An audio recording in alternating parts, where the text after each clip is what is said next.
যতটুকু জায়গা আছে পুরো জায়গাটা আমাদের যত অবৈধ দখলদার বা যারা অবৈধ স্থাপনা আছেন তাদের মূলত আমি সহযোগিতা কামনা করছি, তারা নিচ থেকে সরিয়ে নেবেন।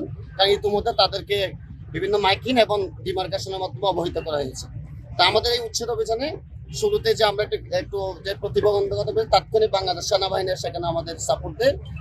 শুরু থেকে আমাদের বেগমগঞ্জ পুলিশ টিম, আমাদের ফায়ার সার্ভিস, বিদ্যুৎ বিভাগ সহ সংশ্লিষ্ট দপ্তরে এখানে সহযোগিতা করেছেন। আমরা মিডিয়ার মাধ্যমে আপনাদেরও এখানে মানে ধন্যবাদ জানাই, কারণ এটা নোয়াখালীবাসীর স্বার্থে, নোয়াখালীর এই যে যোগাযোগ ব্যবস্থার আমূল পরিবর্তনের সাথে মহাসড়ক 4 লেন কার্যক্রমে যারা অবৈধ দখলদার আছে তারা নিচ থেকে সরিয়ে নেবেন। কিন্তু আমাদের ব্যবসায়ীদের স্বার্থ দেখতে হবে, তাই আমরা ওনাদেরকে সময় দিয়েছি এবং রোডসকে অনুরোধ করেছি আপনারা ওনাদেরকে অবহিত করে পরবর্তীতে ওই রুটে আমরা উচ্ছেদ কার্যক্রম পরিচালনা করতে পারি। তো আজকে আমরা সকাল 11টা থেকে অদ্যাবধি অলরেডি 280টার মতো স্থাপনা আমরা উচ্ছেদ করেছি।